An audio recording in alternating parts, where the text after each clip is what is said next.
लेती हूँ, नहीं तो इनका कोई भरोसा नहीं है। दीदी, हाँ कुसुम बोलिए, ये हाथ में क्या लिए हुए हैं दीदी? ये तो बंदरवार है, दरवाजे पर लगाने जा रही हो क्या? ये बंदरवार आप दरवाजे पर लगाने जा रहे हैं? हाँ कुसुम, ये बंदरवार दरवाजे पर लगाना बहुत ही शुभ होता है। हर शुभ कार्य में हमारी हिंदू संस्कृति के अनुसार इसे मुख्य दरवाजे पर ही लगाया जाता है कुसुम, और घर में सुख संपदा, कृति और यश का घर में वास हो। मैं नहीं मानती इन पुरानों ढकोसले को। आप दरवाजे पर इन ओल्ड फैशन की चीजें मत लगाइए। आपको नेक चाहिए ना, वो मैं आपको दे दूंगी, लेकिन ये सब लगाकर मेरे दरवाजा को गंदा मत कीजिए। पर मैं नेक लेने नहीं आई हूँ कुसुम, मेरा मकसद कतई नहीं था कि मैं ये बंदरवार को दरवाजे पर लगाकर नेक लूंगी आपसे। अच्छा, आप ये सब क्यों कर रही है? मुझे सब समझ में आता है, और कोई ननद अपना नेक लिए बिना छोड़ती नहीं है। सभी इसी लालच में ये सब करती है। कुसुम, ये तुम दीदी से कैसी बातें कर रही है? मैं कैसी बातें कर रही हूँ? मुझे ये ओल्ड फैशन के ढकोसलेबाजी पसंद नहीं है। अगर इन्हें नेक ही चाहिए ना, तो मैं इन्हें नेक दे दूंगी, लेकिन मेरे घर में प्लीज ये सब ना करिए। इतनी भी घमंड अच्छा नहीं होता है कुसुम। ये सब काम दीदी नेक के लिए नहीं करती है, बल्कि अपने मन की तसल्ली के लिए करती है। अब तो मिल गई ना आपको तसल्ली, मेरे घर की शांति भंग करके। मन को तो बहुत सुकून मिल रहा होगा आपको। क्या लेने के लिए ये सब करते हैं आप? बेवजह मेरी जिंदगी दुश्वार करके रखा है आपने। बहुत गलत की है कुसुम तुम। अच्छा, आपकी बहन तो लगता है कुछ की ही नहीं है, मैं ही एक गलत हूँ। अरे छोड़ो, तुमसे मैं क्या मुंह लगाऊं, तुम कभी समझने वाली नहीं है। दीदी, हाँ विनय बोलो। आप कहाँ जा रहे हैं दीदी? विनय, मैं अपना घर जा रही हूँ। दीदी आज रात भर रुक जाइए ना, कल सुबह चले जाते हैं। नहीं नहीं विनय, हम लोग की बात तुम्हारे जीजा जी ने सुन लिए थे, वो मना कर रहे हैं आज रुकने से। बोल रहे हैं कि तुमको रुकना है तो रुको, मैं जा रहा हूँ, दोबारा इस चौखट पर कभी आऊंगा नहीं।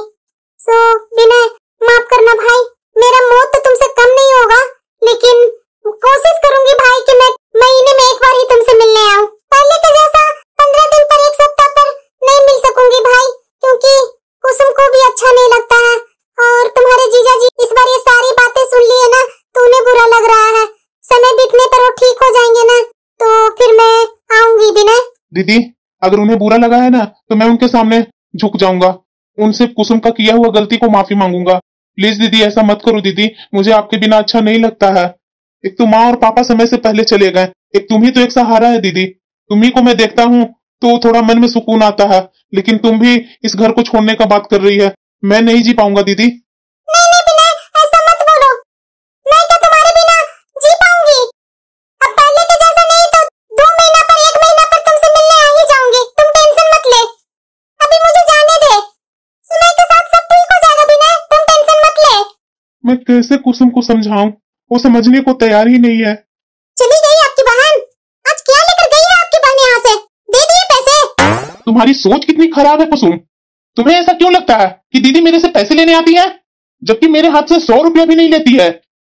अरे जिसने मुझे दिया है वो मुझसे भला क्या लेकर जाएगी? ये सब कहने की बातें हैं। इतने दिन हो गए, दीदी एक बार भी फोन नहीं की मेरे पास, कोई समाचार जानने के लिए भी फोन नहीं की। क्या करूं, मुझे तो बिना दीदी को देखे मन नहीं लग रहा है। लगभग 3 महीने हो गए, ऐसा तो उसने कभी नहीं की थी। ऐसा करता हूँ, दीदी मेरे पास फोन नहीं करी है तो क्या हुआ, मैं तो कर सकता हूँ ना। मैं फोन करके देख ही लेता हूँ दीदी को, वो ठीक तो है ना। हेलो, हाँ दीदी नमस्ते। अरे खुश हो विनय, कैसा हो तुम? मैं कैसा रहूंगा दीदी, आप तो गए, इस बार भूल ही गए। 3 महीना होने को आया, एक बार भी अपना भाई को याद नहीं आया क्या दीदी आपको? वैसी कोई बात नहीं है विनय, मैंने फोन किया था तो कुसुम ने उठाया था, उसी ने बताया कि यहाँ सब ठीक है, तो फिर मैं फोन नहीं की। दीदी इतनी बड़ी गलती मेरे से हो गई, आप भाई से मिलने नहीं आ सकती हो क्या?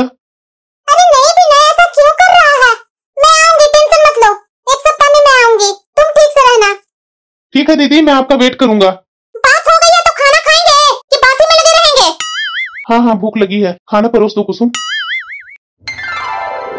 आज संडे है, दिन भर घर में आराम करूंगी, और इनको आज मैं मनाकर शॉपिंग के लिए ले ही जाऊंगी। इस समय कौन आया? बार बार डोरबेल बजाया जा रहा है। नमस्ते, हो गया आराम, शॉपिंग भी हो गई मेरी। बैठिए, लगता है कि कुसुम को मेरा आना अच्छा नहीं लगा। कौन आया है कुसुम? जाइए जाइए, आपके चाहने वाले आए हैं। जाइए, जाकर हैंडल कीजिए उन्हें। चाहने वाला? आखिर कौन है मेरा चाहने वाला? अच्छा, तो आपके बहन क्या करने आते हैं यहाँ? ना खुद चैन से रहते हैं, ना मुझे चैन से रहने देते हैं। अरे दीदी आई है, तो ऐसी उटपटांग बातें क्यों कर रही है? दीदी आपकी है, मेरी नहीं। और पता नहीं संडे बर्बाद करने में आपकी दीदी को क्या मजा आता है। अब खड़े क्या कर रहे हैं आप? जाइए दीदी के पास टाइम बिताइए, मुझे आराम करने दीजिए। अरे तुम्हें आराम करना है तो करो ना, किसने तुम्हें रोका है? लेकिन तुमने दीदी को पानी वगैरह तो पूछ लिया है ना? आपकी बहन, आप समझिए, मुझे आराम करने दीजिए। नमस्ते दीदी। खुश रहो विनय। कैसी है दीदी तुम? और गोलू को साथ में नहीं लेकर आई? बस मैं ठीक हूँ विनय। गोलू अपने दादाजी के साथ पार्क में घूमने गया था। तू बता, तू कैसा है? मैं भी ठीक हूँ दीदी। तुम जरा बैठो दीदी, मैं अभी चाय और पानी लेकर आता हूँ तुम्हारे लिए। लगता है कि कुसुम अभी भी नाराज है। मैं जाती हूँ, उसे थोड़ा मनाने का कोशिश करती हूँ, शायद मान जाए।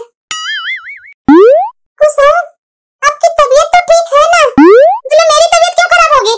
नहीं नहीं, मैं ऐसे ही पूछ ली। कुसुम, अगर मेरे से कुछ गलती हुई है तो मुझे बोल दो ना कि क्या गलती है। ऐसे परिवार में कटा कटा अच्छा नहीं लगता है कुसुम। मैं तो यहाँ अपने भाई के मुंह में आ जाती हूँ। मुझे भी समझ में है आप कितना भाई के मुंह में आते हैं। ऐसे क्यों बोल रहे हो कुसुम? मैं क्या बोलूं? जब भी आप आते हैं तो मेरे में और मेरे हस्बैंड में आप लड़ाई करवा करके ही जाते हैं। ननद ऐसी होती है क्या कि जब भी मायके जाए तो भाई और भाभी में लड़ाई लगवा दे? मैं भी एक ननद हूँ, मैं क्या अपनी भाई और भाभी में लड़ाई करवा कर आती हूँ? कुसुम, आप गलत समझ रहे हो। क्या गलत समझ रही हूँ मैं? मुझे सब पता है आपके बारे में। झूठ मूठ का मुंह माया दिखा करके अपने भाई को अपने पीछे लगा लेते हैं। आपके जाने के बाद भी आपका भाई का चैन नहीं मिलता है। हमेशा मेरे से लड़ाइयाँ करते रहते हैं। किसके कारण? आपके कारण। आप जो यहाँ आकर बेचारीपन दिखाते हैं ना, सब मुझे पता है। बेचारी बन बन करके भाई के मन में इस तरह से घर बना रहे हैं कि भाई के पास कुछ भी हो सब मेरे ऊपर लुटा दे। यही तो आप करना चाहते हैं। आखिरकार जिसके पास पैसे नहीं होते हैं ना, तो इस तरह से ही वो करते हैं। आपके भाई के पास कुछ पैसे हैं ना, वो भी आप दबोचना चाहते हैं। सब चीज तो आपने ले लिया, सुख चैन आराम। अब क्या लेंगे? एक बार बोल दीजिए ना खुलकर, वो भी देने के लिए मैं तैयार हूँ। दीदी, अब चैन तुम्हारा मन में मिल गया ना? तुम्हें शर्म नहीं आती है दीदी को इस तरह से बेइज्जती करने में? मुझे आप बोल रहे हैं? आप अपनी बहन का चाल समझ नहीं रहे हैं। वो ऐसा चेहरा बनाकर यहाँ क्यों आती है? हर 1 महीने पर 2 महीने पर इतना लड़ाई होने के बाद भी वो यहाँ आना बंद नहीं कर रही है। मैं क्या समझूं? अगर मुझे ऐसा मायके में मेरी भाभी बेइज्जती करती ना, मैं कभी कदम नहीं रखने जाती। हाँ, अगर मेरे मन में कुछ चीज की लालच होती ना, तो मैं जरूर बेइज्जती होने के बाद भी जाती। वही आपकी दीदी आपके साथ कर रही है। आपको समझ में नहीं आ रहा है? बस कुसुम बस, इतनी गंदी सोच है तुम्हारी। अगर मैं पहले से ही जान जाता ना कि तुम इस तरह की औरत है तो मैं तुमसे कभी शादी करता ही नहीं। मैंने अपना जिंदगी का बहुत बड़ा गलती किया तुमसे शादी करके। अच्छा, आपने बहुत बड़ा गलती किया ना मेरे से शादी करके। मैं अभी के अभी अपने मायके जा रही हूँ। रहिए आप अपनी बहन इसी घर में। बहू, आज मेरे रात के खाने में दलिया ही बना देना। ठीक है माँ जी। माँ, कुसुम, क्या हुआ बेटा? इस तरह से तुम उदास? दामाद जी ठीक तो है ना? हमारे दामाद जी ठीक रहते हैं तो मैं इस तरह से आती माँ? अपने बहन के कारण रोज मेरे से झगड़ते हैं। जब बहन के साथ ही रहना था तो मेरे से शादी क्यों की माँ? मेरी जिंदगी बर्बाद करने के लिए। अरे बेटा शांत रह, आजा आजा बैठ। बहू, कुसुम के लिए चाय पानी लेकर के आ। बेटा शांत हो जा, बाद में मैं तुमसे बात करती हूँ। पता नहीं ये ननद रानी कब जाएंगे यहाँ से। इनके घर वाले कोई खराब नहीं है, इन्हीं में सारी गलतियां हैं। आकर बैठ गए हैं, इतना काम करके मैं मरती रहती हूँ, लेकिन इनका जरा सा भी दिमाग में नहीं होता है कि कुछ भाभी को हेल्प तो कर दो। पता नहीं इनका ससुराल में कैसे चलता होगा। खुद में सारी गलतियां हैं, दूसरे पर सारी गलतियां ठहराएंगे। इनका शुरू से तो यही आदत है, और इनकी माँ भी इनकी गलतियों में साथ देते हैं। बहू, कुसुम बोल रही थी कि कल पिंकू का बर्थडे है। हाँ माँ जी। क्या क्या चाहिए बता दो। मेरी बेटी बोल रही है कि शॉपिंग के लिए जा रही हूँ माँ, भाभी से पूछ करके आओ उसे क्या क्या पसंद है। उनका जो मर्जी है सो ले आएंगे, मैं क्या बता सकती हूँ माँ जी। ठीक है बहू। क्या हुआ दीदी? देखिए भाभी, पिंकू के बर्थडे में ये सारे कपड़े लाई हूँ। बर्थडे के दिन पिंकू को यही पहनाइएगा। ठीक है दीदी। अब लग रहा है ना मेरा राजा बेटा राजकुमार जैसा। आज शाम को केक कटेगा ना बेटा? अरे बर्थडे बॉय आ गया क्या? ये